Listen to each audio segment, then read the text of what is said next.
요한복음 11장. 나사로의 죽음. 마리아와 마르다 두 자매가 사는 베다니에 나사로라는 사람이 병들어 있었다. 그는 마리아의 오빠였으며 마리아는 주님께 값비싼 향유를 붓고 자기 머리카락으로 주님의 발을 닦아드린 여자였다. 두 자매는 예수님께 사람을 보내 주님이 사랑하시는 사람이 병들었습니다 라는 말을 전하게 하였다. 예수님은 이 말을 들으시고 이 병은 죽을 병이 아니라 하나님의 영광을 위한 것이며 이것을 통해서 하나님의 아들이 영광을 받게 하려는 것이다 하고 말씀하셨다. 예수님은 두 자매와 나사로를 사랑하고 계셨다. 그래서 예수님은 나사로가 병들었다는 말을 들으시고 계시던 곳에서 이틀을 더 머무시다가 제자들에게 다시 유대로 가자 하고 말씀하셨다. 제자들이 예수님께 선생님, 얼마 전에도 유대인들이 선생님을 돌려치려고 했는데 또 그리로 가려고 하십니까? 하자 예수님이 대답하셨다. 낮은 12시간이 아니냐? 누구든지 낮에 다니는 사람은 이 세상의 빛을 보기 때문에 걸려 넘어지지 않지만 밤에 다니면 그 사람에게 빛이 없으므로 걸려 넘어진다. 예수님은 이 말씀을 하신 후 그들에게 우리 친구 나사로가 잠들었다. 그러나 내가 그를 깨우러 간다 하고 말씀하셨다. 그때 제자들이 주님, 그가 잠들었으면 나을 것입니다 하였다. 예수님은 나사로가 죽은 것을 가리켜 말씀하셨으나 제자들은 그저 잠들어 쉬고 있는 것으로 생각하였다. 그래서 예수님은 제자들에게 분명하게 말씀해 주셨다. 나사로는 죽었다. 너희를 위해 내가 거기에 없었던 것을 나는 기뻐한다. 이것은 너희가 믿도록 하기 위해서이다. 그러나 이제 그에게로 가자. 그때 디두모라는 도마가 다른 제자들에게 우리도 예수님과 함께 죽으러 가자 하였다. 예수님이 그곳에 도착해 보니 나사로가 무덤에 묻힌 지 이미 4일이나 되었다. 베다니는 예루살렘에서 3km 조금 못 되는 가까운 곳이었다. 많은 유대인들이 오빠의 죽음을 슬퍼하는 마르다와 마리아를 위로하러 왔다. 마르다는 예수님이 오신다는 말을 듣고 마중을 나갔으나 마리아는 집에 있었다. 마르다는 예수님께 이렇게 말하였다. 주님께서 여기 계셨더라면 제 오빠가 죽지 않았을 거예요. 그러나 저는 지금이라도 주님이 구하시는 것은 무엇이든지 하나님이 주실 것으로 압니다. 내 오빠가 다시 살아날 것이다. 마지막 날 부활 때에 오빠가 다시 살아나리라는 것은 저도 알고 있습니다. 나는 부활이며 생명이다. 나를 믿는 사람은 죽어도 살 것이며 누구든지 살아서 나를 믿는 사람은 영원히 죽지 않을 것이다. 내가 이것을 믿느냐? 예, 주님. 저는 주님이 세상에 오실 그리스도시며 하나님의 아들이심을 믿습니다. 이 말을 하고는 마르다는 집으로 돌아가 동생 마리아를 조용히 불러 선생님이 오셔서 너를 찾으신다 하고 일러주었다. 마리아는 이 말을 듣고 급히 일어나 예수님께로 갔다. 예수님은 아직 마을에 들어오시지 않고 마르다가 마중 나갔던 곳에 그대로 계셨다. 집에서 마리아를 위로하던 유대인들은 마리아가 급히 일어나 나가는 것을 보고 울려고 무덤으로 가는 줄 알고 뒤따라갔다.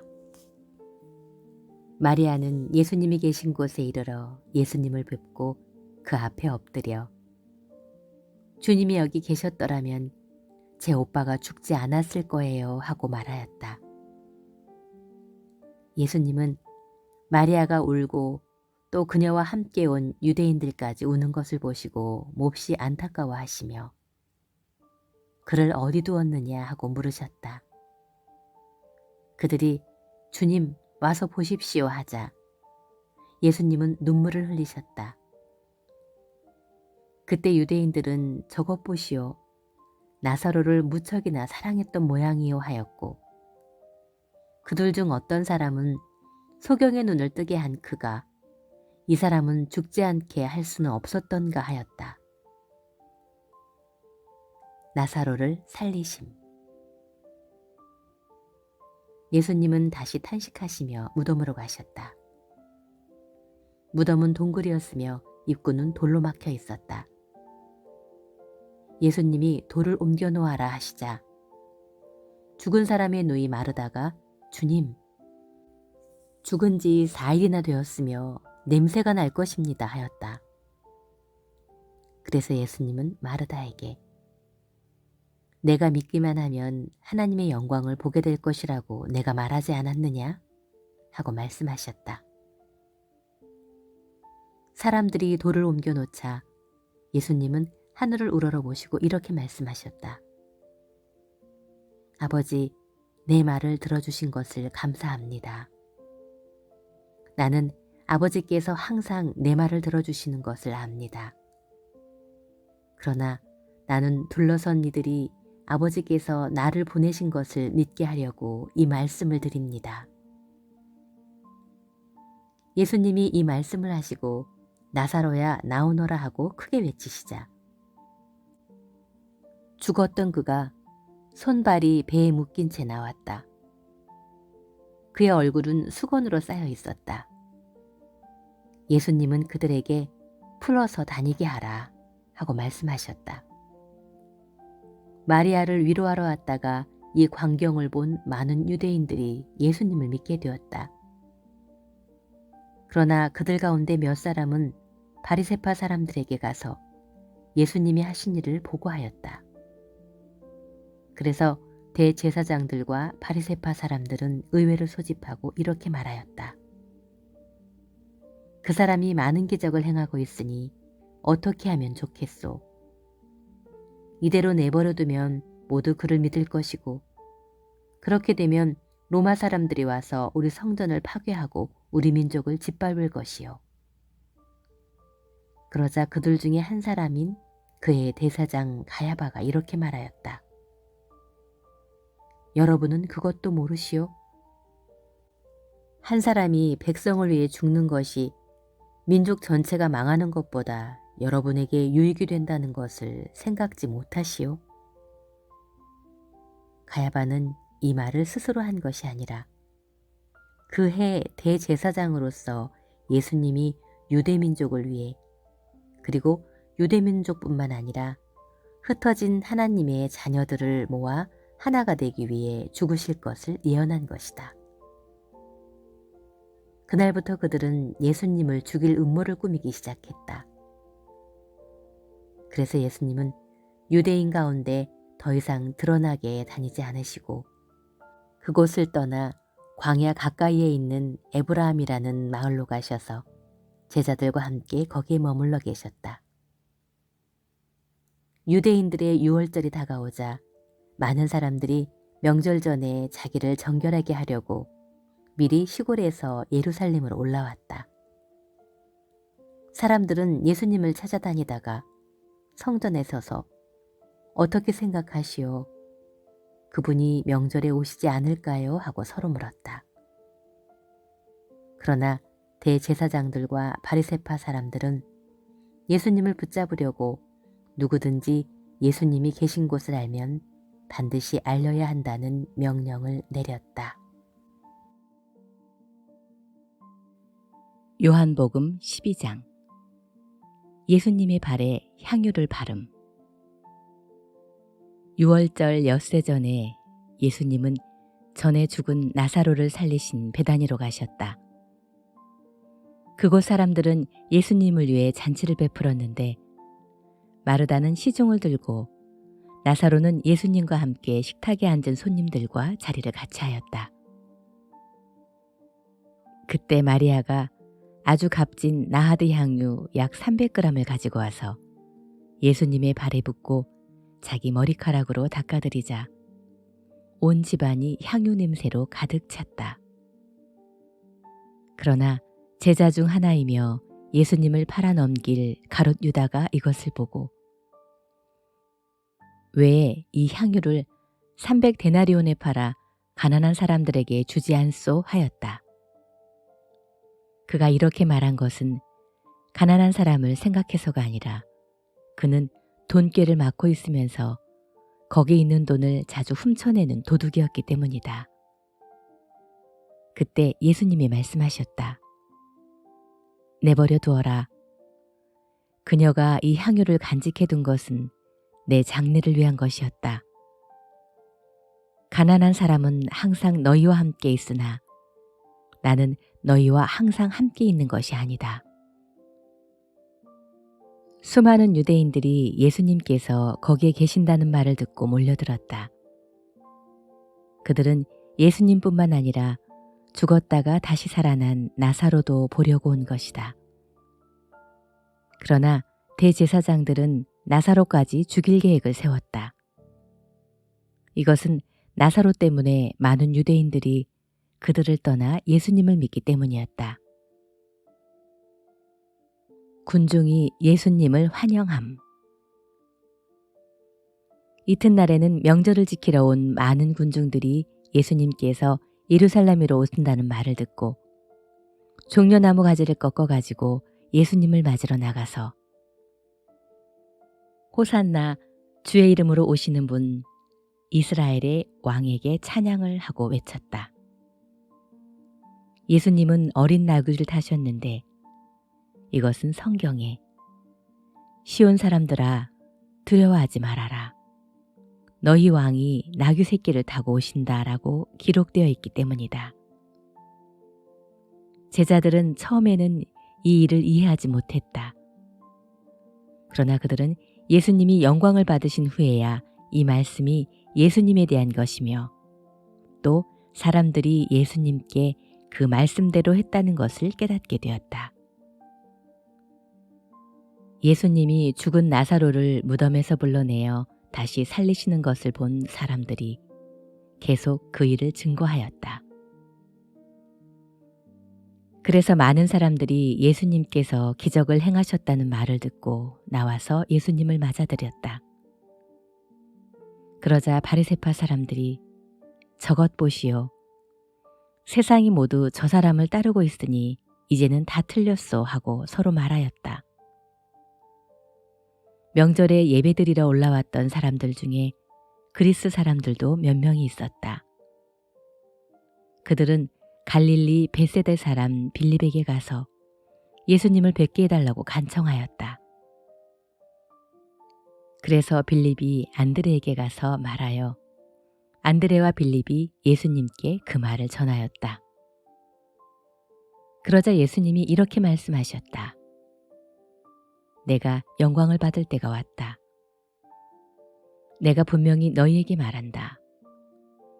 한 알의 밀이 땅에 떨어져 죽지 않으면 한 알 그대로 있지만 그것이 죽으면 많은 열매를 맺는다. 자기 생명을 사랑하는 사람은 그 생명을 잃을 것이며 이 세상에서 자기 생명을 미워하는 사람은 그 생명을 영원히 보존할 것이다.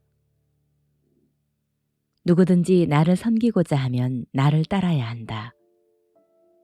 내가 있는 곳에 내 종도 있을 것이다. 누구든지 나를 섬기면 내 아버지께서 그를 귀하게 여기실 것이다. 지금 내 마음이 몹시 괴로우니 무슨 말을 해야 할까? 아버지, 나를 구원하여 이 때를 피하게 해주소서. 그러나 나는 이 일 때문에 이 때에 왔습니다. 아버지, 아버지의 이름을 영광스럽게 하소서. 바로 그때 하늘에서 이런 소리가 들려왔다. 내가 이미 영광스럽게 하였고 다시 영광스럽게 할 것이다. 그러자 곁에 서서 그 소리를 들은 사람들은 그것이 천둥 소리라고도 하였고, 또 어떤 사람들은 천사가 예수님께 말한 것이라고도 하였다. 그래서 예수님이 이렇게 말씀하셨다.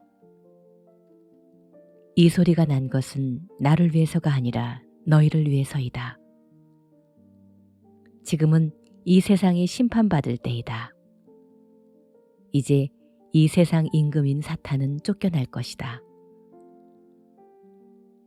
내가 땅에서 들리면 모든 사람을 이끌어 나에게 오게 하겠다.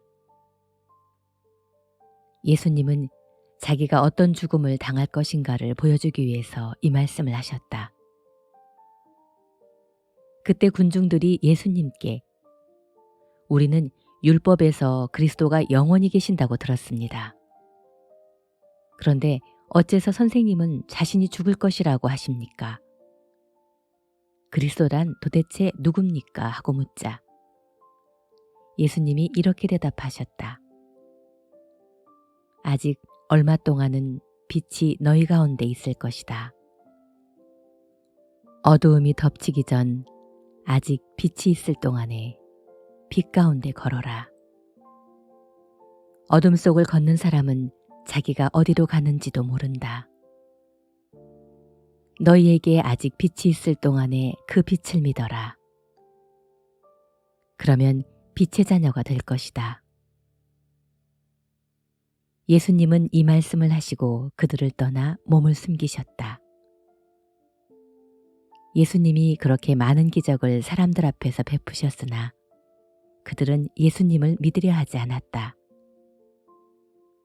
그래서 주여, 우리가 전한 것을 누가 믿었으며 주의 능력이 누구에게 나타났습니까? 라고 한 예언자 이사야의 예언이 이루어졌다. 그들이 믿을 수 없었던 이유를 이사야는 또 이렇게 말하였다. 주께서 그들의 눈을 멀게 하시고 그들의 마음을 무감각하게 하셨으니 이것은 그들이 눈으로 보고 마음으로 깨닫고 돌아와서 고침을 받지 못하게 하기 위해서였다. 이사야는 주님의 영광을 보았기 때문에 예수님을 가리켜 그렇게 말하였다. 유대인 지도자들 가운데도 예수님을 믿는 사람들이 많았으나 바리새파 사람들이 회당에서 쫓아낼까 두려워 믿는다는 말을 못하고 있었다. 그들은 하나님이 주시는 영광보다 세상의 영광을 더 사랑했던 것이다. 예수님은 큰 소리로 이렇게 말씀하셨다. 나를 믿는 사람은 나를 믿는 것이 아니라 나를 보내신 분을 믿는 것이며 나를 보는 사람은 나를 보내신 분을 보는 것이다. 나는 빛으로 세상에 왔기 때문에 나를 믿는 사람은 어둠 속에서 살지 않을 것이다. 누가 내 말을 듣고 지키지 않아도 나는 그를 심판하지 않는다. 나는 세상을 심판하려고 온 것이 아니라 세상을 구원하려고 왔다. 나를 저버리고 내 말을 받아들이지 않는 사람은 내가 한 바로 그 말에 의해서 마지막 날에 심판을 받을 것이다. 나는 내 생각으로 말하지 않고 나를 보내신 아버지께서 나에게 직접 명령하신 대로 말하였다. 나는 아버지의 명령이 영원한 생명임을 안다. 내가 하는 말은 아버지께서 나에게 말하라고 일러주신 그대로이다.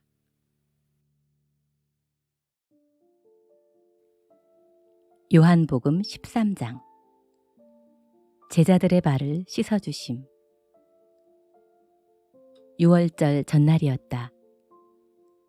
예수님은 이 세상을 떠나 아버지께로 가실 때가 된 것을 아시고 이 세상에서 사랑하시던 제자들을 끝까지 사랑해 주셨다.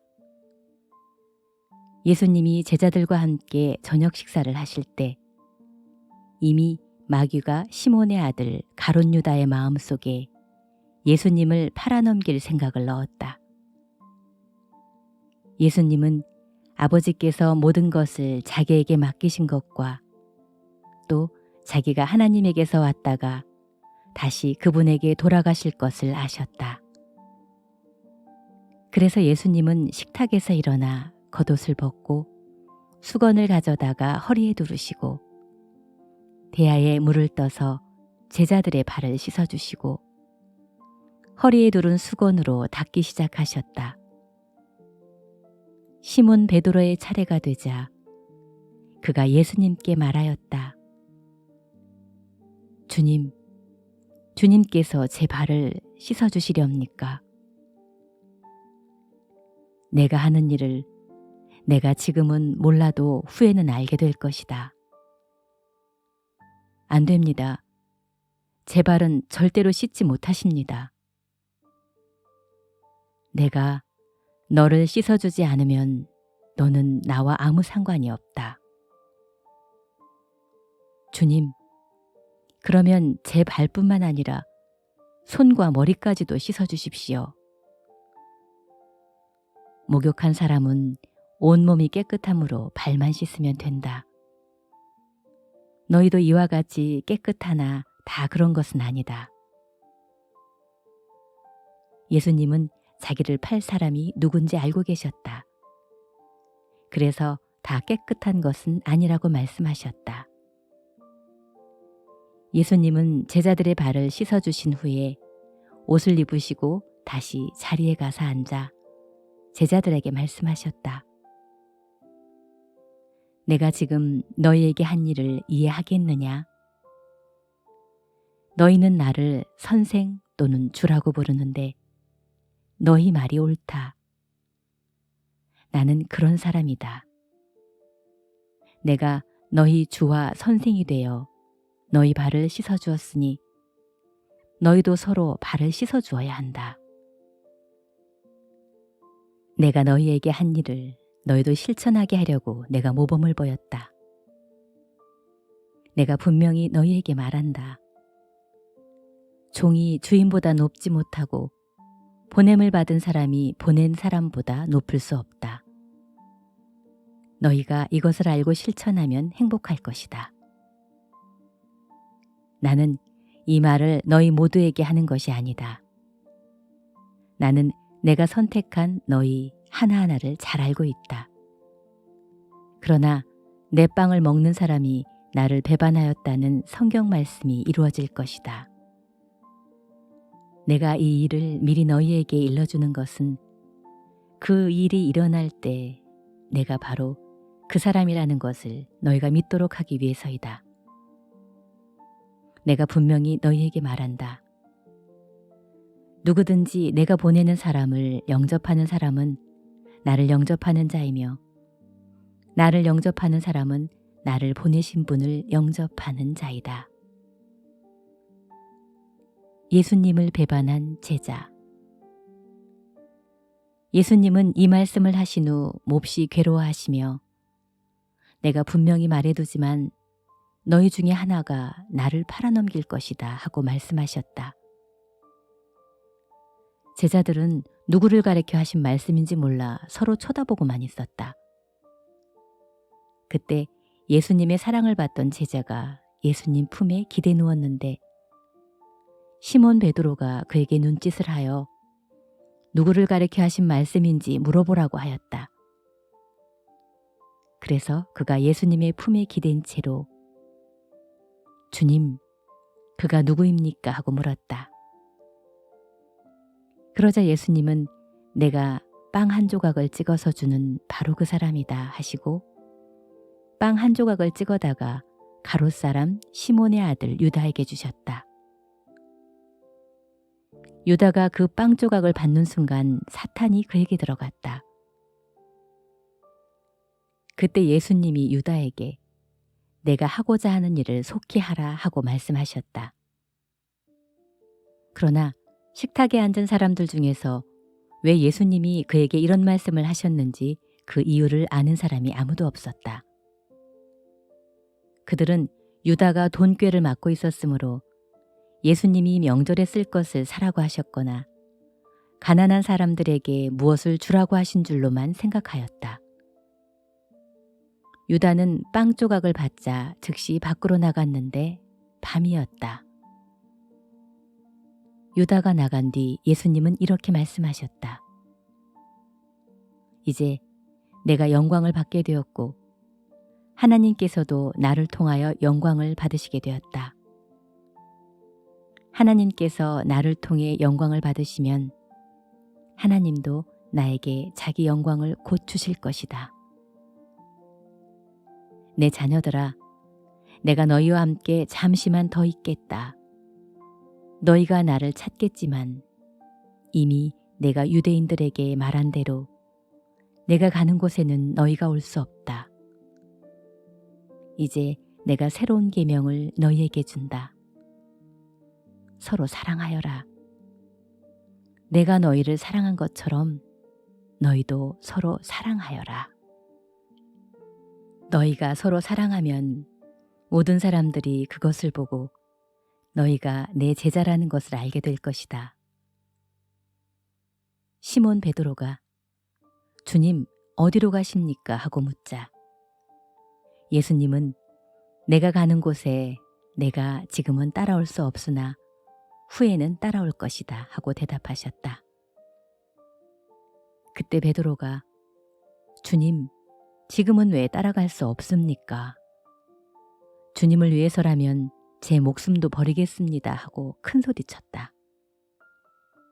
그래서 예수님이 그에게 말씀하셨다. 내가 정말 나를 위해서 내 목숨을 버리겠느냐? 내가 분명히 너에게 말하지만 닭 울기 전에 내가 3번이나 나를 모른다고 할 것이다. 요한복음 14장. 예수님은 다시 말씀하셨다. 너희는 마음에 근심하지 말아라. 하나님을 믿고 또 나를 믿어라. 내 아버지의 집에는 있을 곳이 많다. 그렇지 않으면 내가 너희에게 말해 주었을 것이다. 나는 너희가 있을 곳을 마련하러 간다. 내가 가서 너희를 위해 있을 곳을 마련하면 다시 돌아와 너희를 데리고 가서 내가 있는 곳에 너희도 함께 있게 하겠다. 너희는 내가 어디로 가는지 그 길을 알고 있다. 그때 도마가 예수님께 주님, 저희는 주님이 어디로 가시는지도 모르고 있는데 어떻게 그 길을 알겠습니까? 하였다. 그래서 예수님이 그에게 말씀하셨다. 나는 길이요 진리요 생명이다. 나를 통하지 않고는 아무도 아버지께로 가지 못한다. 너희가 나를 알았더라면 내 아버지도 알았을 것이다. 이제는 너희가 내 아버지를 알고 또 보았다. 빌립이 예수님께 주님, 아버지를 우리에게 보여주십시오. 그러면 더 이상 바랄 것이 없겠습니다 하자 예수님이 이렇게 말씀하셨다. 빌립아, 내가 이렇게 오랫동안 너희와 함께 있었는데도 내가 나를 모르겠느냐? 나를 본 사람은 아버지를 본 것인데 어째서 아버지를 보여달라고 하느냐? 너는 내가 아버지 안에 있고 아버지께서 내 안에 계신 것을 믿지 않느냐? 내가 너희에게 말하는 것은 내 마음대로 하는 말이 아니라 내 안에 계시는 아버지께서 그의 일을 하시는 것이다. 내가 아버지 안에 있고 아버지께서 내 안에 계신다고 말하는데 나를 믿어라. 나를 믿지 못하겠거든 내가 하는 일을 보고 나를 믿어라. 내가 분명히 너희에게 말한다.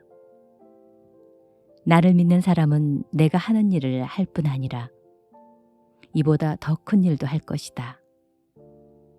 이것은 내가 아버지께로 가기 때문이다. 너희가 내 이름으로 무엇이든지 구하면 내가 이루어 주겠다. 약속된 성령님, 너희가 나를 사랑한다면 내 계명을 지킬 것이다.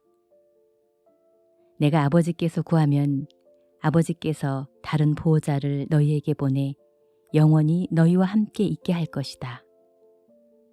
그분은 진리의 성령이시다. 세상은 그분을 보지도 못하고 알지도 못하기 때문에 그분을 받아들일 수가 없다. 그러나 너희는 그분을 안다. 이것은 그분이 너희와 함께 계시고 또 너희 안에 계실 분이기 때문이다. 나는 너희를 고아처럼 버려두지 않고 너희에게 다시 돌아오겠다.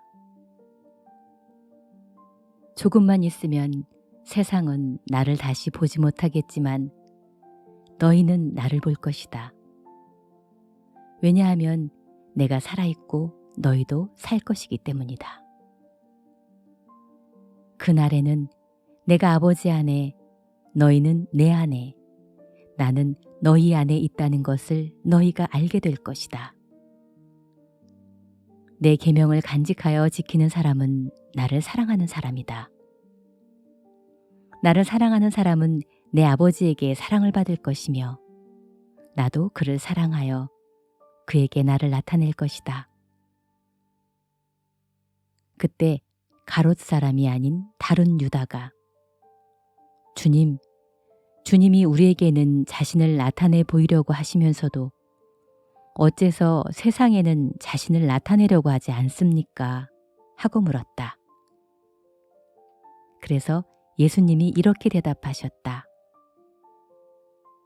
나를 사랑하는 사람은 내 말을 지킬 것이다. 그리고 내 아버지께서도 그를 사랑할 것이며 아버지와 내가 그에게 가서 그와 함께 살 것이다. 그러나 나를 사랑하지 않는 사람은 내 말을 지키지 않는다.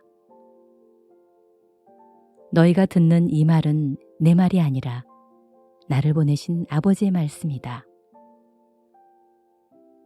내가 아직 너희와 함께 있는 동안에 이 말을 너희에게 하였다. 그러나 보호자, 곧 아버지께서 내 이름으로 보내실 성령께서 너희에게 모든 것을 가르쳐 주셨고 내가 너희에게 말한 모든 것을 생각나게 하실 것이다. 나는 너희에게 평안을 주고 간다. 이것은 내가 너희에게 주는 내 평안이다. 내가 주는 평안은 세상이 주는 것과는 다르다. 너희는 마음에 근심하지 말고 두려워하지도 말아라. 너희는 내가 갔다가 너희에게 다시 돌아오겠다고 말하는 것을 들었다. 만일 너희가 나를 사랑한다면 내가 아버지께로 가는 것을 기뻐할 것이다. 이것은 아버지께서 나보다 위대하신 분이기 때문이다. 내가 이 일을 너희에게 미리 말해두는 것은 그 일이 일어날 때 너희가 믿도록 하기 위해서이다. 이 세상의 임금인 사탄이 접근해 오고 있으므로 내가 너희와 더 이상 말할 시간이 없다. 그러나 그는 내게서 얻을 것이 아무것도 없다. 세상은 내가 아버지를 사랑한다는 것과 아버지께서 명령하신 것을 내가 그대로 수행한다는 것을 알아야 한다. 자, 일어나라. 여기를 떠나자. 요한복음 15장. 참 포도나무. 나는 참 포도나무이고 내 아버지는 농부이시다. 나에게 붙어 있으면서 열매를 맺지 못하는 가지는 아버지께서 모두 잘라내시고 열매 맺는 가지는 열매를 더 많이 맺게 하려고 깨끗이 손질하신다. 너희는 내가 너희에게 일러준 말로 이미 깨끗해졌으니 내 안에서 살아라. 나도 너희 안에서 살겠다. 가지가 포도나무에 붙어있지 않고서는 스스로 열매를 맺을 수 없듯이 너희도 내 안에 있지 않으면 열매를 맺지 못할 것이다. 나는 포도나무이고 너희는 가지다. 사람이 내 안에 살고 내가 그 사람 안에 살면 그는 많은 열매를 맺는다. 나를 떠나서는 너희가 아무것도 할 수가 없다. 누구든지 내 안에 머물러 있지 않으면 가지처럼 밖에 버려져 말라버린다. 사람들은 그런 것을 주워다가 불에 던져 태운다. 만일 너희가 내 안에 살면서 내 말을 지키면 무엇이든지 원하는 대로 구하라. 그러면 그대로 이루어질 것이다. 너희가 많은 열매를 맺어 내 제자라는 것을 보여주면 내 아버지께서 영광을 받으신다. 아버지께서 나를 사랑하신 것처럼 나도 너희를 사랑하였으니 내 사랑 안에서 살아라. 내가 아버지의 계명을 지키고 그분의 사랑 안에 있는 것과 같이 너희도 내 계명을 지키면 내 사랑 안에서 살게 될 것이다. 내가 이 말을 너희에게 한 것은 내 기쁨이 너희 안에 있고 너희 기쁨이 넘치게 하기 위해서이다. 내가 너희를 사랑한 것처럼 너희도 서로 사랑하여라. 이것이 내 계명이다. 친구를 위해 자기 목숨을 버린다면 이보다 더 큰 사랑은 없다. 내가 명령하는 것을 너희가 실천하면 너희는 바로 내 친구이다. 이제부터는 내가 너희를 종이라고 부르지 않겠다. 종은 주인이 하는 일을 모른다. 오히려 내가 너희를 친구라고 부른 것은 내가 아버지께 들은 것을 모두 너희에게 알려주었기 때문이다. 너희가 나를 선택한 것이 아니라 내가 너희를 선택하여 세웠다. 이것은 너희가 세상에 나가 열매를 맺게 하고 그 열매가 항상 있도록 하기 위해서이다. 그렇게 되면 너희가 내 이름으로 무엇을 구하든지 아버지께서 너희에게 다 주실 것이다. 서로 사랑하여라. 내가 너희에게 명령한 것이 바로 이것이다. 세상이 너희를 미워하거든 너희보다 먼저 나를 미워했다는 것을 알아라. 너희가 세상에 속하였다면 세상은 너희를 자기 것으로 사랑할 것이다. 그러나 너희는 세상에 속하지 않았고 오히려 내가 너희를 세상에서 뽑아내었기 때문에 세상이 너희를 미워한다. 너희는 종이 주인보다 높지 못하다고 한 내 말을 기억하라. 사람들이 나를 핍박하였으니 너희도 핍박할 것이다. 만일 그들이 내 말을 지켰다면 너희 말도 지킬 것이다. 그들은 너희가 나에게 속해 있다는 이유로 너희를 그처럼 괴롭힐 것이다. 이것은 그들이 나를 보내신 분을 모르기 때문이다.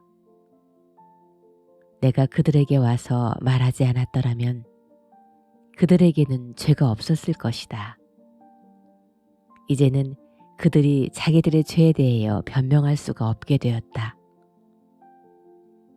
나를 미워하는 사람은 내 아버지도 미워한다. 아무도 하지 못한 일을 내가 그들 가운데서 하지 않았더라면 그들에게 죄가 없었을 것이지만 이제 그들은 내가 한 일을 보고서도 나와 아버지를 미워한다.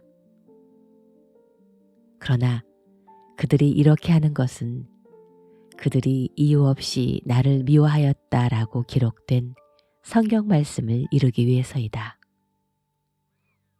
내가 너희에게 보낼 보호자는 아버지에게서 오는 진리의 성령님이시다.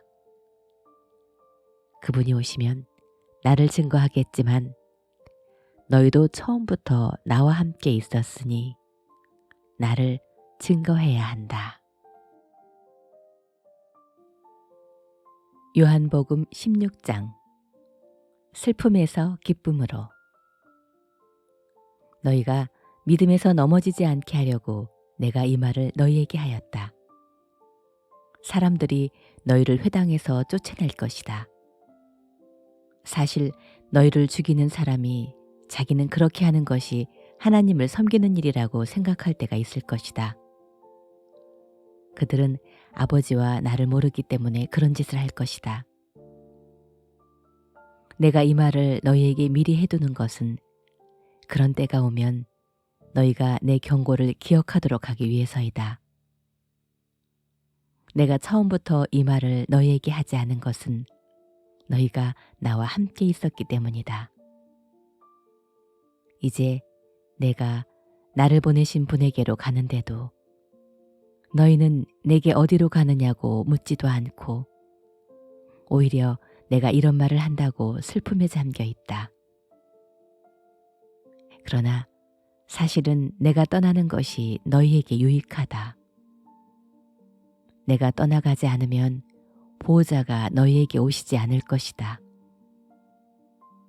내가 가면 그분을 너희에게 보내겠다. 그분이 오시면 죄와 의와 심판에 대하여 세상이 잘못 생각하고 있는 점을 깨우쳐 주실 것이다. 죄에 대하여라고 한 것은 사람들이 나를 믿지 않기 때문이다.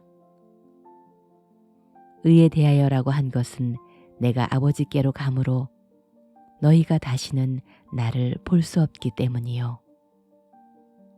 심판에 대하여라고 한 것은 이 세상 임금인 사탄이 이미 심판을 받았기 때문이다. 내가 아직도 너희에게 할 말이 많지만 지금은 너희가 알아듣지 못할 것이다. 그러나 진리의 성령이 오시면 그분이 너희를 모든 진리 가운데로 인도하실 것이다. 그분은 자기 생각대로 말씀하시지 않고 들은 것만 말씀하실 것이며 앞으로 일어날 일도 너희에게 말씀해 주실 것이다. 그분은 내가 말하는 것을 받아 너희에게 알려줌으로써 나를 영광스럽게 하실 것이다. 아버지께서 가지신 모든 것은 다 내 것이다. 그래서 나는 그분이 내 말을 받아 너희에게 알려주실 것이라고 하였다. 조금 있으면 너희가 나를 보지 못할 것이며 그러다가 조금 있으면 다시 나를 보게 될 것이다. 그러자 제자 중에 몇 사람이 서로 말하였다. 조금 있으면 보지 못하고 그러다가 조금 있으면 다시 보게 될 것이라는 말씀과 또 아버지께로 가기 때문이라는 말씀은 무슨 뜻일까? 더욱이 조금 있으면이란 말씀은 무엇을 의미하는가? 도대체 무슨 말씀을 하시는지 도저히 모르겠다. 예수님은 제자들이 묻고자 하는 뜻을 아시고 이렇게 말씀하셨다. 조금 있으면 나를 보지 못하고 그러다가 조금 있으면 다시 나를 보게 될 것이라는 말 때문에 너희가 서로 문의하느냐? 내가 분명히 너희에게 말한다. 너희는 울고 슬퍼할 것이나 세상은 기뻐할 것이다. 그러나 너희 슬픔은 오히려 기쁨이 될 것이다. 해산할 날이 가까워진 여자는 겪어야 할 진통 때문에 근심한다. 그러나 아기를 낳으면 세상에 사람이 태어났다는 기쁨에 그 고통을 잊게 된다. 이와 같이 너희도 지금은 슬퍼하지만 내가 다시 너희를 보게 될 때는 너희에게 기쁨이 넘칠 것이며 아무도 너희 기쁨을 빼앗아가지 못할 것이다. 그날에는 너희가 내게 아무것도 구하지 않을 것이다. 내가 분명히 너희에게 말하지만 너희가 내 이름으로 무엇을 구하든지 아버지께서 너희에게 주실 것이다. 이제까지는 너희가 내 이름으로 아무것도 구하지 않았으나 구하여라. 그러면 받을 것이며 너희 기쁨이 넘칠 것이다. 지금까지는 내가 비유로 말했으나 때가 되면 너희에게 비유로 말하지 않고 아버지에 대한 것을 분명하게 말해주겠다. 그날에는 너희가 내 이름으로 직접 구할 것이며 내가 너희를 대신하여 아버지께 구하지 않아도 될 것이다. 너희가 나를 사랑하고 또 내가 하나님에게서 온 것을 믿기 때문에 아버지께서 몸소 너희를 사랑하신다. 나는 아버지에게서 나와 세상에 왔다가 다시 세상을 떠나 아버지에게로 간다. 그때 제자들이 이렇게 말하였다. 지금은 주님이 분명하게 말씀하시고 비유로 하지 않으시니 이제 우리는 더 묻지 않아도 주님께서 모든 것을 다 아시는 분이라는 것을 알겠습니다. 이것으로 우리는 주님이 하나님에게서 오신 분이라고 믿습니다. 그래서 예수님이 대답하셨다. 이제 믿느냐? 너희가 다 흩어져서 각각 제 갈 길을 가고 나를 혼자 버려둘 때가 오는데 그때가 벌써 왔다. 그러나 아버지께서 나와 함께 가심으로 나는 혼자 있는 것이 아니다. 너희가 내 안에서 평안을 얻게 하려고 내가 너희에게 이 말을 하였다. 이 세상에서는 너희가 고난을 당하기 마련이다. 그러나 용기를 내어라. 내가 세상을 이겼다. 요한복음 17장. 예수님이 제자들을 위해 기도하심. 예수님은 이 말씀을 하시고 하늘을 우러러보시며 이렇게 기도하셨다. 아버지, 때가 왔습니다. 아들이 아버지께 영광을 돌릴 수 있도록 이 아들을 영광스럽게 하소서. 아버지께서는 아들에게 주신 모든 사람에게 아들이 영원한 생명을 주게 하시려고 온 인류를 다스리는 권한을 아들에게 주셨습니다. 영원한 생명은 한 분밖에 없는 참된 하나님이신 아버지와 그리고 아버지께서 보내신 예수 그리스도를 아는 것을 말합니다. 나는 아버지께서 맡겨주신 일을 다 완성하여 세상에서 아버지를 영광스럽게 하였습니다. 아버지, 세상이 있기 전에 내가 아버지와 함께 누렸던 그 영광으로 지금 아버지 앞에서 나를 영광스럽게 하소서. 세상에서 이끌어내어 아버지께서 내게 주신 사람들에게 나는 아버지를 알게 해주었습니다. 그들은 아버지의 사람들이었는데 아버지께서 내게 주셨습니다. 그들은 아버지의 말씀에 순종하였으며 지금은 그들이 아버지께서 내게 주신 모든 것이 아버지에게서 온다는 것을 알고 있습니다. 나는 아버지께서 내게 주신 말씀을 그들에게 주었으며 그들은 이 말씀을 받아들였습니다. 그래서 그들은 내가 아버지에게서 나온 것을 확실히 알고 또 아버지께서 나를 보내신 것을 믿었습니다. 내가 그들을 위해 기도합니다. 내가 기도하는 것은 세상을 위해서가 아니라 아버지께서 내게 주신 사람들을 위해서입니다. 그들은 아버지의 것이기 때문입니다. 내 것은 모두 아버지의 것이며 아버지의 것도 다 내 것입니다. 나는 그들을 통해 영광을 받았습니다. 나는 이제 세상을 떠나 아버지에게로 가지만 그들은 세상에 남아 있습니다. 거룩하신 아버지, 내게 주신 아버지의 이름으로 그들을 지켜주시고 아버지와 내가 하나인 것처럼 그들도 하나가 되게 하소서. 내가 그들과 함께 있는 동안 내게 주신 아버지의 이름으로 나는 그들을 안전하게 보호하고 지켰습니다. 그들 가운데 멸망의 자식 외에는 하나도 잃어버린 사람이 없으니 이것은 성경 말씀이 이루어지기 위한 것입니다. 이제 나는 아버지께로 갑니다. 그러나 내가 세상에서 이 말씀을 드리는 것은 그들이 내 기쁨을 마음껏 누리게 하려는 것입니다. 내가 아버지의 말씀을 그들에게 전했는데 세상은 그들을 미워하고 있습니다. 그것은 내가 세상에 속하지 않은 것처럼 그들도 세상에 속하지 않았기 때문입니다. 나의 기도는 그들을 세상에서 데려가 달라는 것이 아니라 악한 자에게서 지켜달라는 것입니다. 내가 세상에 속하지 않은 것처럼 그들도 세상에 속하지 않았습니다.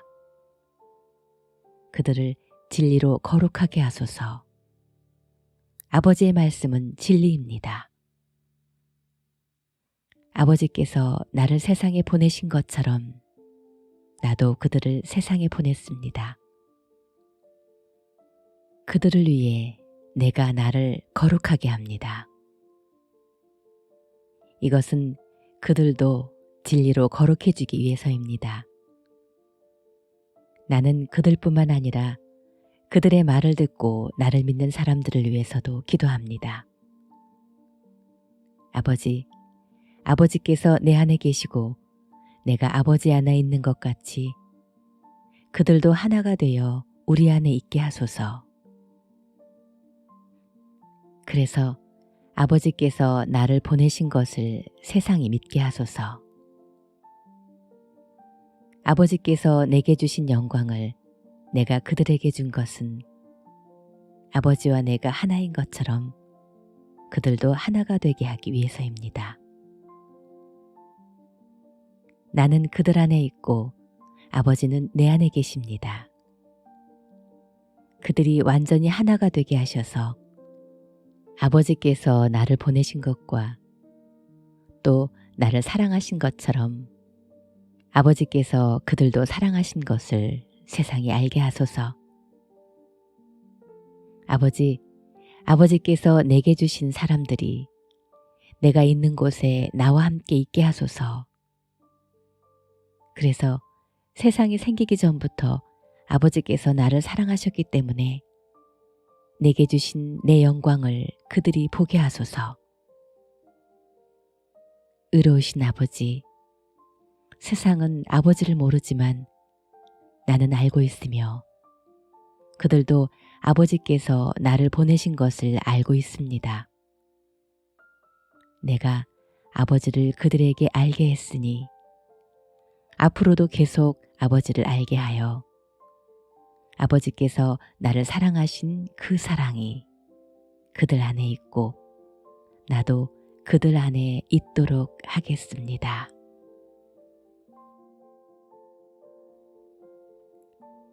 요한복음 18장. 예수님이 체포되심. 예수님은 기도를 마치시고 제자들과 함께 기드론 골짜기를 건너 맞은편에 있는 동산으로 들어가셨다.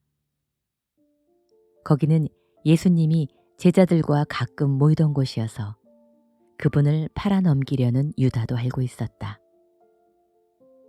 유다가 한때의 로마 군인들과 그리고 대제사장들과 바리새파 사람들이 보낸 성전 경비병들을 데리고 그곳에 왔는데 그들은 등과 횃불과 무게를 가지고 있었다.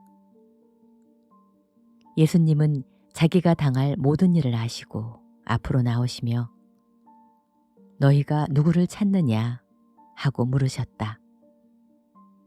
그들이 나사렛 예수를 찾고 있어 하고 대답하자 예수님은 내가 바로 그 사람이다 하고 말씀하셨다.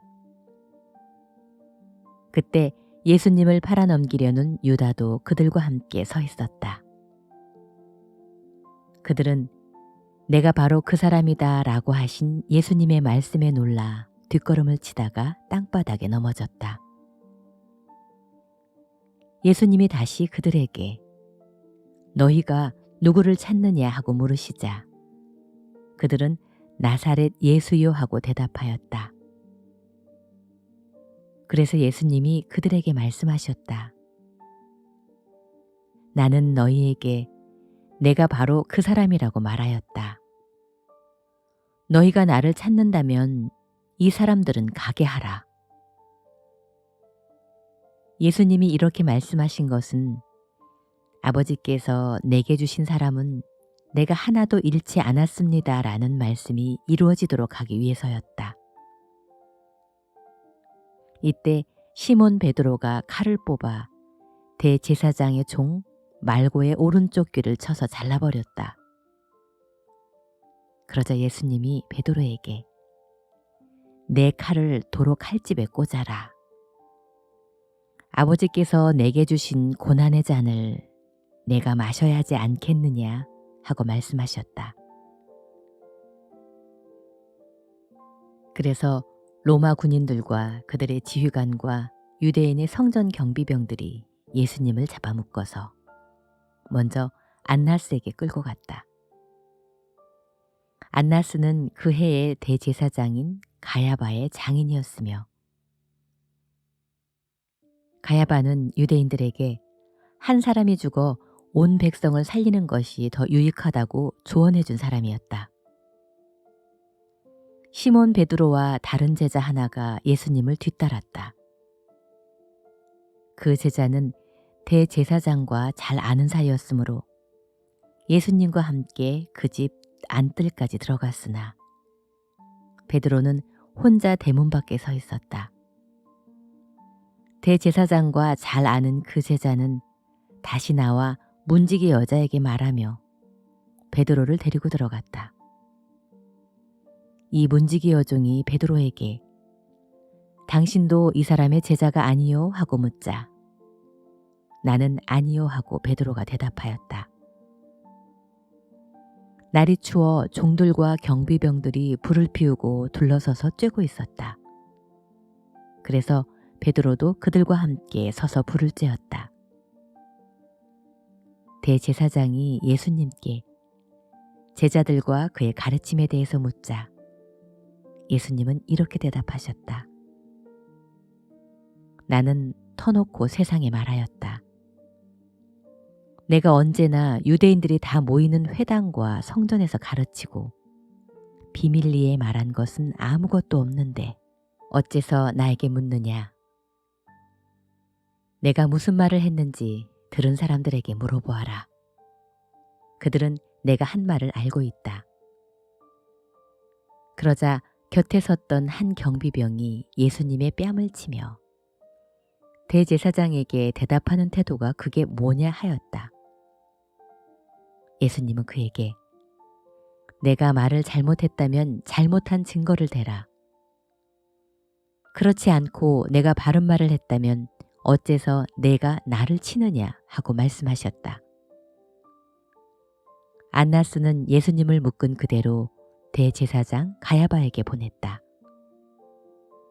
시몬 베드로가 서서 불을 쬐고 있는데 사람들이 그에게 당신도 저 사람의 제자가 아니요 하고 물었다. 그래서 베드로는 나는 아니요 하고 딱 잡아떼었다.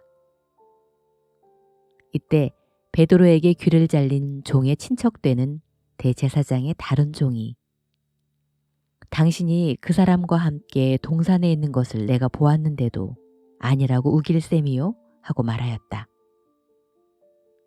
베드로가 다시 모르는 일이라고 시치미를 떼자 곧 닭이 울었다.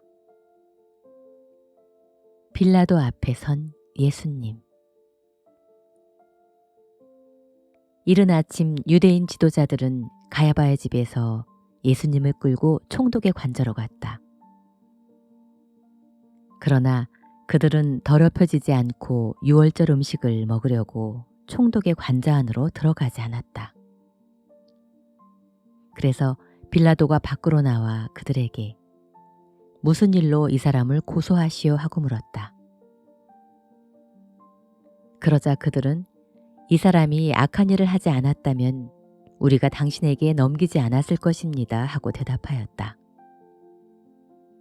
그때 빌라도가 그를 데리고 가서 당신들의 법대로 재판하시오 하자 유대인들이 우리에게는 사람을 죽이는 권한이 없습니다 하고 대답하였다. 일이 이렇게 된 것은 예수님이 자기가 당하실 죽음에 대해서 이야기하신 그 말씀이 이루어지기 위해서였다. 그래서 빌라도는 다시 관저로 들어가서 예수님을 불러 물었다. 내가 유대인의 왕이냐? 그것이 내 생각이냐? 아니면 다른 사람들이 나에 대해서 너에게 한 말이냐? 너는 내가 유대인이라고 생각하느냐? 내 동족과 대제사장들이 너를 나에게 넘겼다. 도대체 내가 무슨 짓을 했느냐? 내 나라는 이 세상에 속하지 않았다. 만일 내 나라가 이 세상에 속했다면 내 종들이 싸워 내가 유대인들에게 넘어가지 않게 했을 것이다. 그러나 내 나라는 이 세상에 속한 것이 아니다. 그렇다면 내가 왕이란 말이냐? 그렇다. 내 말대로 나는 왕이다. 사실 나는 진리를 증거하려고 났으며 이것을 위해 세상에 왔다. 누구든지 진리의 편에 선 사람은 내 말을 듣는다. 그때 빌라도는 진리가 무엇이냐 하였다. 그러고서 그는 다시 밖으로 나가서 유대인들에게 말하였다. 나는 그에게서 아무 죄도 찾지 못하였소. 6월절이 되면 내가 여러분에게 죄수 하나를 석방하는 전례가 있는데 여러분은 내가 유대인의 왕을 놓아주기를 원하시오? 그러자 그들은 큰 소리로 그 사람이 아닙니다. 바라바를 놓아주십시오 하고 외쳤다. 바라바는 강도였다. 요한복음 19장. 그래서 빌라도는 예수님을 데려가 채찍질하였다. 그리고 군인들은 가시관을 엮어서 예수님의 머리에 씌우고 자주색 옷을 입힌 다음 예수님께 바짝 다가가서 유대인의 왕 만세하고 조롱하며 예수님의 뺨을 후려쳤다.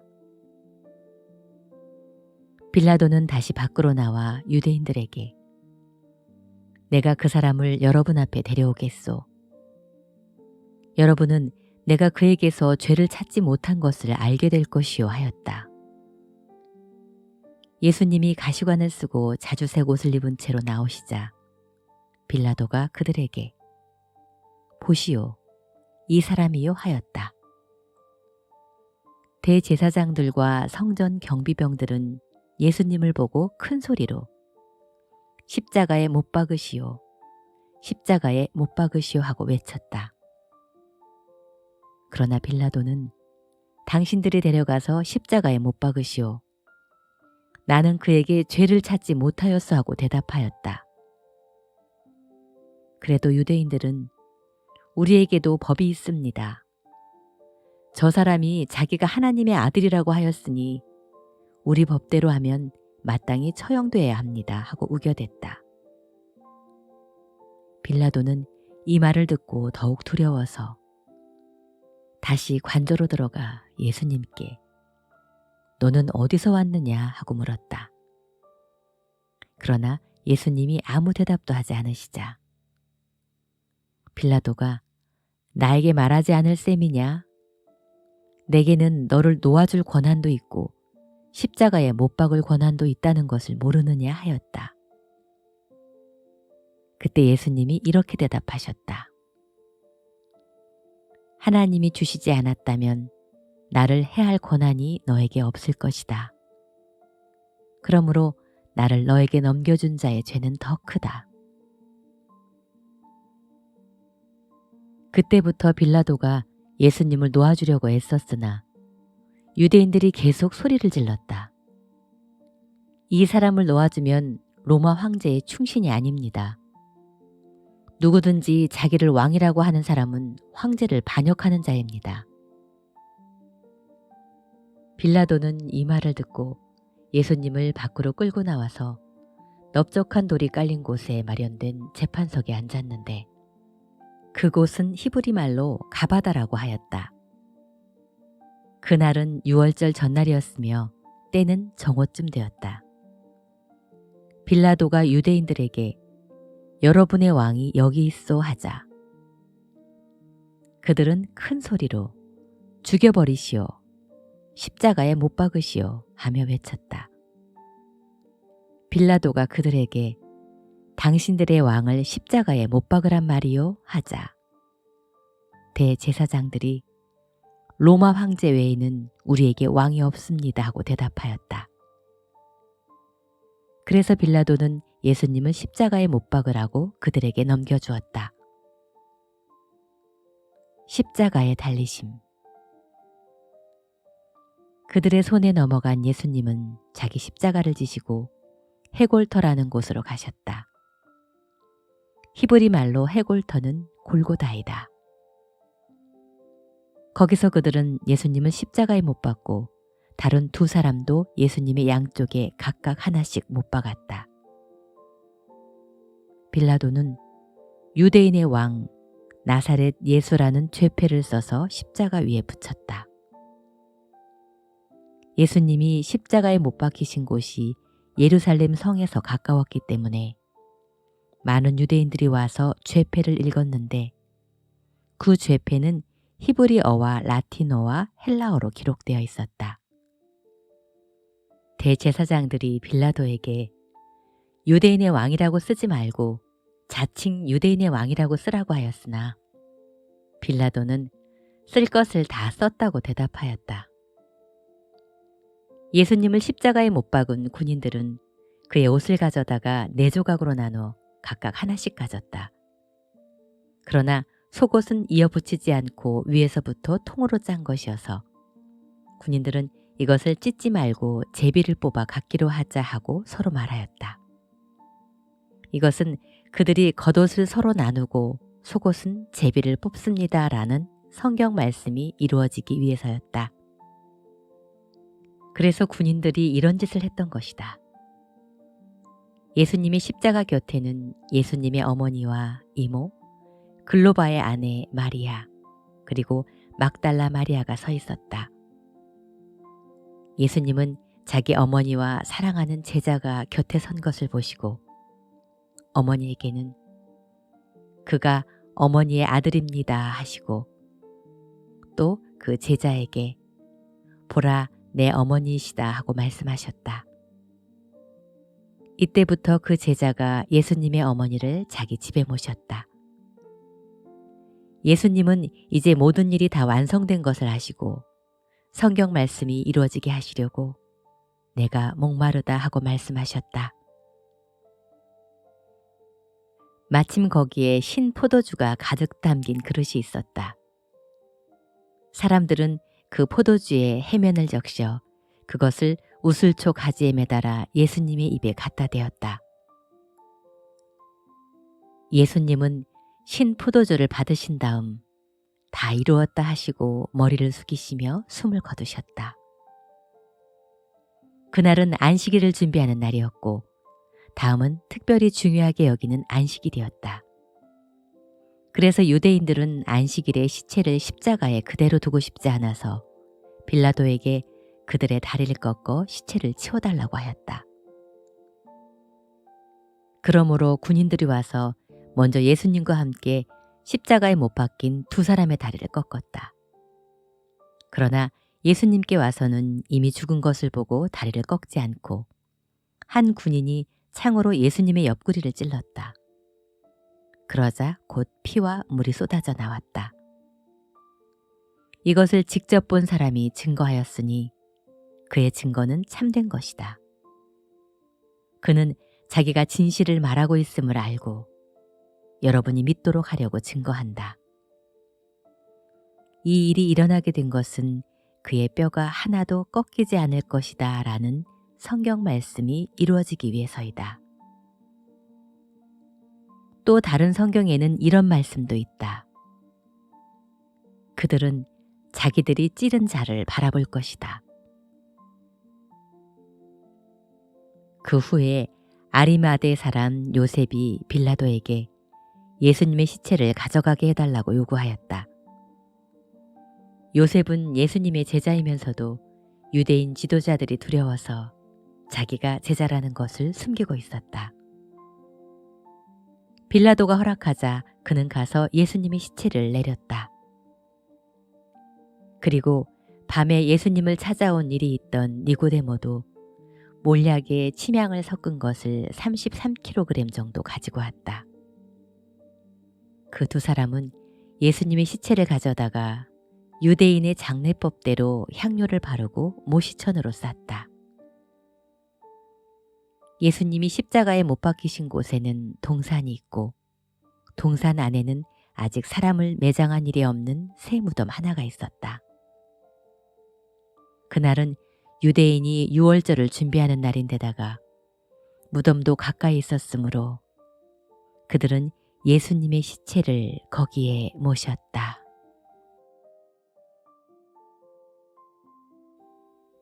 요한복음 20장. 예수님이 다시 살아나심. 안식일 다음 날 이른 새벽, 아직 어두울 때 막달라 마리아가 무덤에 가서 보니 무덤을 막았던 돌이 옮겨져 있었다. 마리아는 시몬 베드로와 예수님이 사랑하시던 제자에게 달려가 누가 주님을 무덤에서 가져갔는데 어디에 두었는지 모르겠어요 하였다. 그래서 베드로와 다른 제자가 무덤으로 향해 떠났다. 두 사람이 함께 달려갔으나 베드로보다 다른 제자가 먼저 무덤에 도착하였다. 그는 굽으려 모시천만 있는 것을 보고 안으로 들어가지는 않았다. 그때 뒤따라온 시몬 베드로가 무덤에 들어가서 보니 모시천이 놓여 있었고 예수님의 머리를 쌌던 수건은 모시천과 함께 놓이지 않고 따로 개켜져 있었다. 그제서야 먼저 무덤에 왔던 다른 제자도 들어가 보고 믿었다.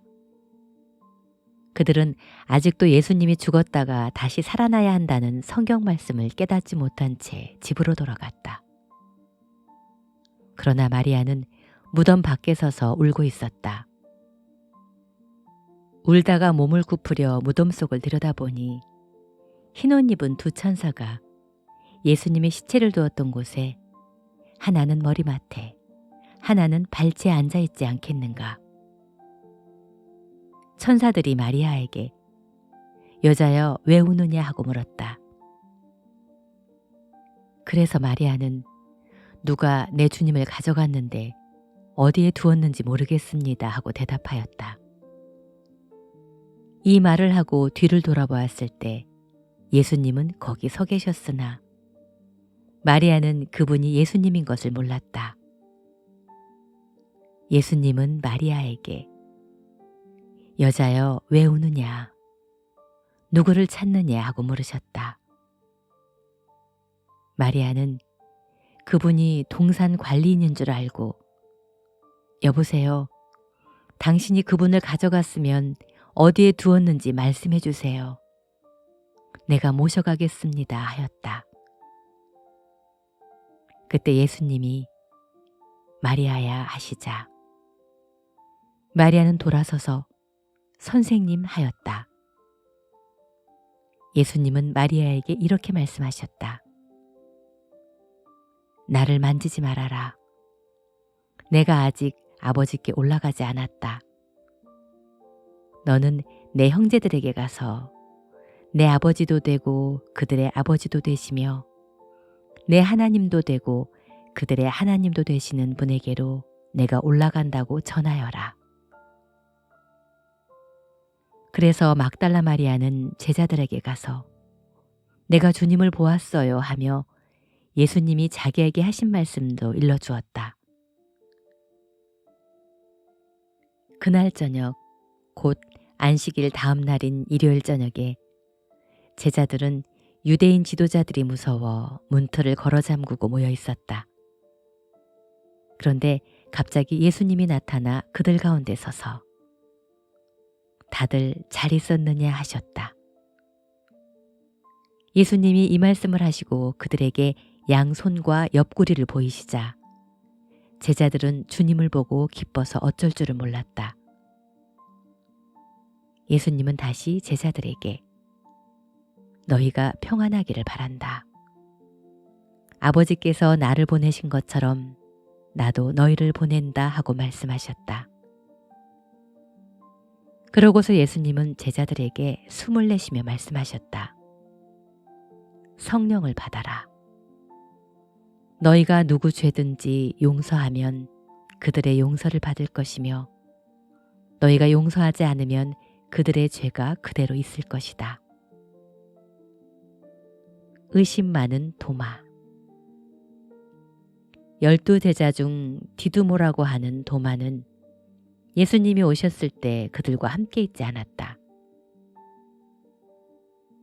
다른 제자들이 도마에게 주님을 보았다고 했을 때 그는 예수님의 손바닥에 있는 못자국을 보고 또 그 못자국에 손가락을 넣어보며 예수님의 옆구리에 손을 넣어보지 않고는 믿지 않겠다고 말하였다. 8일 후에 제자들은 다시 집안에 모여 있었고 거기에는 도마도 함께 있었다. 그때도 문이 잠겼는데 예수님이 나타나 그들 가운데 서서 다들 잘 있었느냐 하고 말씀하셨다. 그러고서 도마에게 내 손가락을 내밀어 내 손바닥에 넣어보고 내 손을 내밀어 내 옆구리에 넣어보아라. 그리고 믿음 없는 자가 되지 말고 믿는 자가 되어라 하셨다. 그러자 도마는 나의 주님이시며 나의 하나님이십니다 하고 대답하였다. 그때 예수님이 도마에게 너는 나를 보고서 믿느냐? 보지 않고 믿는 자는 정말 행복한 사람이다 하고 말씀하셨다. 예수님은 이 책에 기록되지 않은 다른 기적도 제자들 앞에서 많이 행하셨다. 그러나 이것을 기록한 목적은 예수님이 하나님의 아들 그리스도라는 것을 여러분이 믿게 하고 또 여러분이 믿고 그분의 이름으로 생명을 얻도록 하기 위해서이다. 요한복음 21장. 해변의 아침 식사. 그 후 예수님은 디베랴 바닷가에서 제자들에게 다시 자기를 나타내셨는데 그 나타내심은 이렇다. 시몬 베드로와 디두모라고 하는 도마와 갈릴리 가나 사람 나다니엘과 세베대의 아들들과 그 밖에 두 제자가 함께 있었다. 그때 시몬 베드로가 물고기를 잡으러 간다고 나서자 나머지 사람들도 함께 가겠다고 따라 나섰다. 그들은 배를 타고 바다로 나갔으나 그날 밤 아무것도 잡지 못하였다. 날이 밝아올 무렵 예수님이 바닷가에 서 계셨으나 제자들은 그분이 예수님인 줄 알아보지 못했다. 예수님이 제자들에게 얘들아 고기를 좀 잡았느냐 하고 물으시자 그들은 한 마리도 잡지 못했습니다 하고 대답하였다. 예수님은 제자들에게 배 오른쪽에 그물을 던져라. 그러면 고기가 잡힐 것이다 하고 말씀하셨다.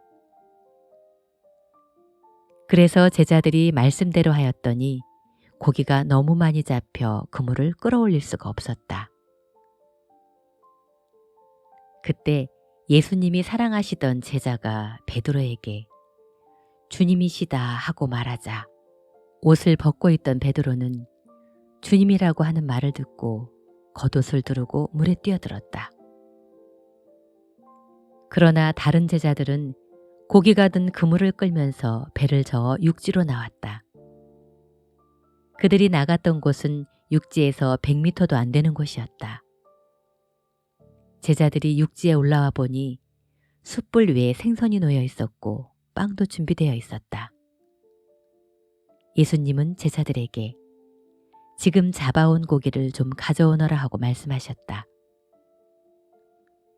시몬 베드로가 배에 올라가 그물을 육지로 끌어올려 놓고 보니 그물에는 큼직한 물고기가 153마리나 가득 들어 있었다.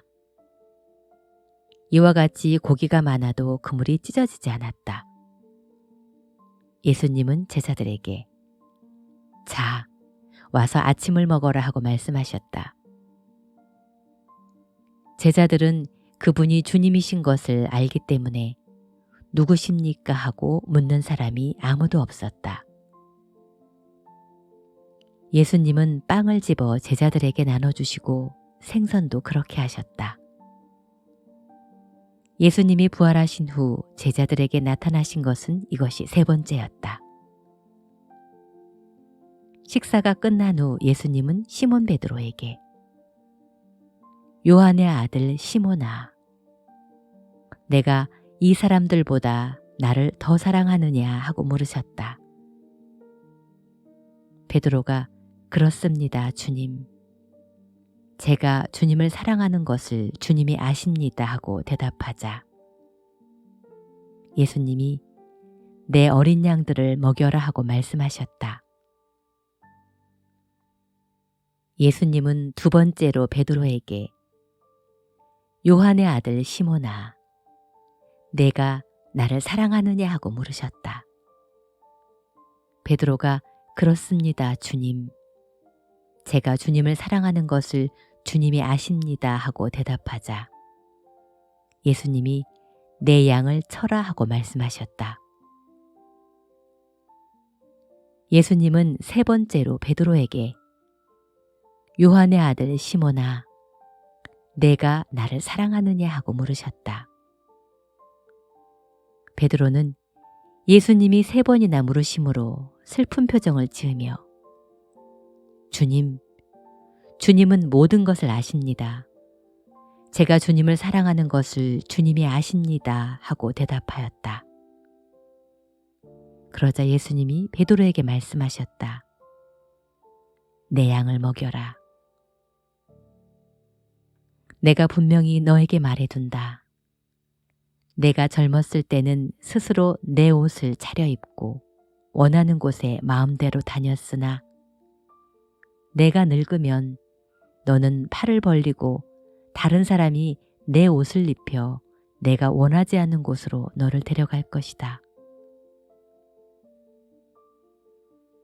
예수님이 이 말씀을 하신 것은 베드로가 어떤 죽음으로 하나님께 영광을 돌릴 것인가를 알리기 위해서였다. 그러고서 예수님은 베드로에게 나를 따르라 하고 말씀하셨다. 베드로가 돌아보니 예수님이 사랑하시던 제자가 뒤따라오고 있었다. 그는 최후의 만찬 때 예수님의 품에 기대 누워 주님, 주님을 팔 자가 누굽니까 하고 묻던 제자였다. 베드로는 그를 보고 예수님께 주님, 이 사람은 어떻게 되겠습니까? 하고 물었다. 예수님은 베드로에게 내가 다시 올 때까지 그가 살아있기를 내가 바란다고 해도 그것이 내게 무슨 상관이냐? 너는 나를 따르라 하고 말씀하셨다. 이 말씀 때문에 그 제자는 죽지 않을 것이라는 소문이 제자들 사이에 퍼졌다. 그는 예수님의 말씀은 그가 죽지 않는다는 것이 아니라 내가 다시 올 때까지 그가 살아있기를 내가 바란다고 해도 그것이 내게 무슨 상관이냐 하고 말씀하신 것뿐이었다. 이 일을 증거하고 기록한 사람이 바로 그 제자이다. 우리는 그의 증거가 참된 것임을 안다. 예수님이 하신 일들이 이 밖에도 많이 있으나 그것을 낱낱이 기록한다면 이 세상에 그 책을 다 둘 곳이 없을 것이다.